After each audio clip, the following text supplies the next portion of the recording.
Hello beautiful वृषभ राशि, कैसे हो आप सब लोग। आशा करती हूँ आप हैप्पी और हेल्दी है। आज का रीडिंग स्टार्ट करने से पहले मैं ये बताना चाहती हूँ कि आप ये reading sun moon Venus rising किसी भी तरीके से देख सकते हैं और ज़रूरी नहीं है कि हर बात मैच हो। Always remember, take what resonates and leave the rest behind. ठीक है ना। आइए देखते हैं क्या है आपके लिए इस वीक के मैसेजेस। टॉरस वृषभ राशि, messages for this week. वृषभ राशि, okay. The power, rebirth, okay. And discover yourself. तो इस वीक ना वृषभ राशि त्रिशूल पावर को रिप्रेजेंट करता है। आप ना बहुत ज़्यादा इल्यूजन और ईगो में चल रहे हो इस वक्त, तो आपको उस इल्यूजन और ईगो से फ्री होना है और अपने पावर जो है ना, नॉलेज और विजडम के युक्त या फिर उसके अनुसार यूज करना है। जब पावर मिलता है ना, तो उस पावर से कैसे डील किया जाए उसके लिए आपके पास नॉलेज का होना और विजडम का होना बहुत ज़्यादा ज़रूरी हो जाता है। जिस पर्सन को नहीं पता कि पावर कैसे यूज़ किया जाता है, अगर उस पर्सन के हाथ में पावर आ जाए तो वो फिर धूम मचा देगा। तो हमेशा अगर आपके पास कोई भी पावर है तो उसे बहुत सोच समझ कर यूज़ कीजिए। और हो सकता है कि आप कोई गलती कर रहे हो और उस गलती को सुधारने की कोशिश नहीं कर रहे हो और अपने मिस्टेक्स को एक्सेप्ट नहीं कर रहे हो। तो इसी का आपको कहा जा रहा है कि आपको अपनी सारी गलतियों को एक्सेप्ट करना है और ना ही एक्सेप्ट बट उन गलतियों को सुधारने की कोशिश भी करनी है। और मेडिटेशन का कार्ड ये भी दिखाता है कि उस सब से उभर कर आपको अपने आप को डिस्कवर करना है। हो सकता है आप इस वीक मेडिटेशन कर सकते हो। अंडरस्टैंडिंग का कार्ड और नॉलेज का कार्ड तो इसी में भी आया था, तो आपको पर्सपेक्टिव गेन करना है, अपने आप को थोड़ा ज़्यादा अंडरस्टैंड करना है। और वो कब होगा? जब आप स्पिरिचुअली कनेक्टेड रहेंगे, या तो आप मेडिटेशन करेंगे, या तो आप कोई मंदिर विजिट करेंगे, ठीक है ना, तब होगा वो। तो आपको बहुत ज़्यादा सोच समझ के अपने पावर को इस वीक इन्वेस्ट करना है। आप इस बात का ध्यान रखिए कि कोई गलती नहीं करना है काम में, और खुद पर थोड़ा ध्यान देना है और अपने ऊपर काम करना है इस वीक। अपने एक नॉलेज के ऊपर हो सकता है, या फिर अपने आप के ऊपर, अपनी थिंकिंग के ऊपर। ज़रूरी नहीं है ना कि जब मान लीजिए कि अभी मेरी एक सोच है, तो ज़रूरी नहीं है कल को वही मेरी सोच हो। शायद मैं कुछ और पढ़ लूँ और मेरा पर्सपेक्टिव चेंज हो जाए, शायद मेरा वे ऑफ थिंकिंग चेंज हो जाए, ऐसे भी तो हो सकता है। तो इसलिए आपको अपने पर्सपेक्टिव चेंज करने हैं, नॉलेज और विजडम को सीख करना है। Okay, please community boundaries. Okay, so इस वीक आपको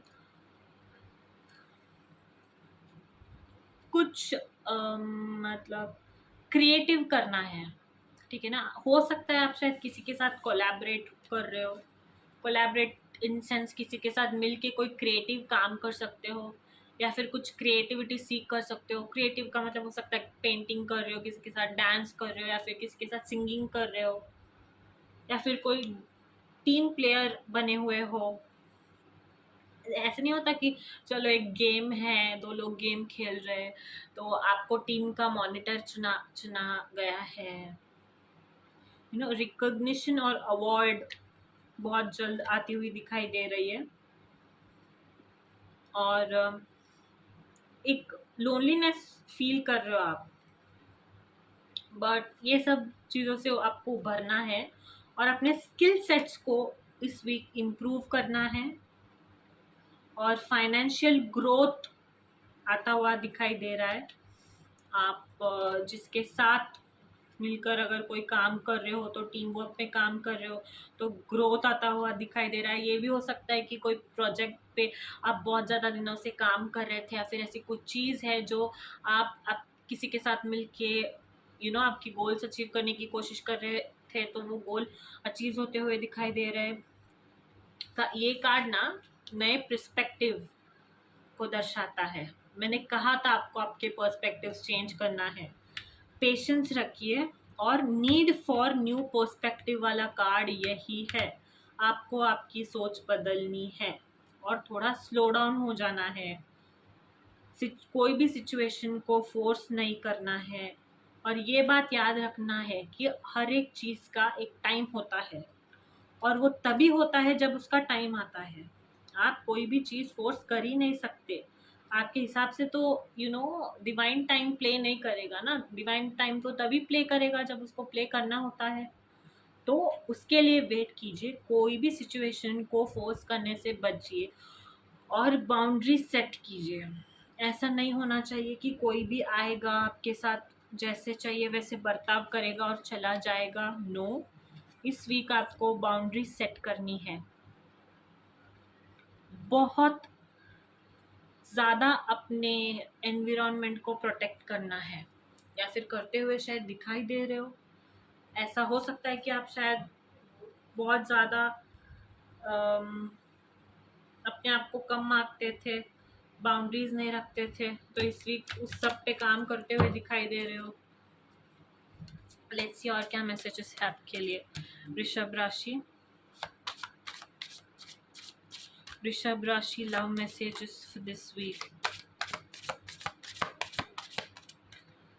वृषभ राशि Taurus love messages for this week. Okay. Retreat. Love yourself first and forgiving and learning. तो आपको ना इस वीक शायद आप किसी आपके क्लोज पर्सन के साथ बाहर घूमने जा सकते हो या फिर अपने आप को डिस्कनेक्ट करके कोई अच्छा खासा टाइम स्पेंड कर सकते हो टू अपने आप को डिस्कवर करने के लिए। शायद कोई लोन ट्रिप पे जा सकते हो और आपको कहा जा रहा है कि सेल्फ लव पे कंसंट्रेट करना है। मैंने कहा था ना आपको प्रायोरिटाइज करना है, फॉरगिव करना है और लेट गो करना है। हो सकता है आप किसी चीज़ को बहुत ज़्यादा अपने मस्तिष्क पर हावी होने दे रहे हो, तो आपको वो सब रिलीज करना है। Because as you release and heal the past you experience more love in your present moments. आपको फॉरगिव करना ना एक आर्ट है and not everybody is an artist. तो आपको फॉरगिव करना इस वीक सीखना है और अपने आप से बहुत ज़्यादा प्यार करना है इस वीक वृषभ राशि। लेट्स सी आपके लिए और क्या मैसेजेस है। See, be optimistic. हाँ, मैग्नेटिक कनेक्शन या आपके पास कोई again my god forgive and release. See, same messages. I love it when readings connect with each other. So आपको ऑप्टिमिस्टिक रहने के लिए कहा जा रहा है और अगर आप नेगेटिव माइंडसेट लेके चलोगे ना तो आपको पॉजिटिविटी कैसे अट्रैक्ट करोगे बताओ। तो अगर आप नेगेटिव मेंटालिटी माइंडसेट लेके चल रहे हो तो प्यार तो कभी भी अट्रैक्ट नहीं कर पाओगे। तो आपको कहा जा रहा है कि नेगेटिव माइंडसेट को अवॉइड कीजिए, पॉजिटिविटी को आने दीजिए। कोई मैग्नेटिक कनेक्शन आपके पास बहुत जल्द आने वाला है और ये पर्सन ना बहुत अच्छा पर्सन होगा जो आपको आप अपने आप से प्यार करना भी सिखाएगा, ऐसा मुझे लग रहा है। बिकॉज ये कार्ड कितना प्यारा है ना, द वे दे आर। सो ऐसा कोई कनेक्शन आपके पास बहुत जल्द आने वाला है, बस आपको फेथ रखना है। जो कुछ भी पास्ट रिलेटेड लेके बैठे हो, forgive and release it. You are stronger when you carry love and forgiveness rather than anger. गुस्सा सब छोड़ देना है, गुस्से को बहुत ज़्यादा अपने ऊपर हावी नहीं होने देना है। कुछ भी हो जो आपको परेशान कर रहा है, just let it go, because you are soon going to attract something which is meant for you. Okay, Rishabh Rashi, let's see what more messages do we have. Rishabh Rashi, okay. Know your worth. अपने worth को पहचानिए और समझिए। ऐसे ही किसी पर किसी इंसान पे अपना ना टाइम ज़ाया मत कीजिए। सिर्फ उसी इंसान पे ज़ाया कीजिए जो उसकी वर्थ है। और अपने आप को स्लो डाउन का तो कार्ड मुझे भी 3 बार दिख गया आपके रीडिंग में। थोड़ा सा ठहर जाइए, संभल जाइए, थोड़ा सा रेस्ट कीजिए, अंदर क्या चल रहा है ना उसको समझने की कोशिश कीजिए और अपने आप को पहचानिए। ऐसा नहीं होता कि कोई आ जाएगा और आपकी ज़िंदगी में थोड़ा सा एक स्टेबल लाइफ को डिसबैलेंस करके चला जाएगा। नो, इतना तो पावर किसी को भी नहीं देना है आपको। अगर थोड़ा बहुत ऊपर नीचे हो भी गया है ना तो स्लो डाउन, मेडिटेट कीजिए, अपने आप को समझिए, आप क्या चाहते हैं उस चीज़ को समझिए। See, keep shining even when the others have quit. So इस वीक शाइन करते रहना है, अपने ऊपर काम करते रहना है, ऑप्टिमिस्टिक रहना है और फेथ रखना है यूनिवर्स पे। So that's your reading for this week, Taurus. I hope you liked it. Don't forget to like, share, and subscribe.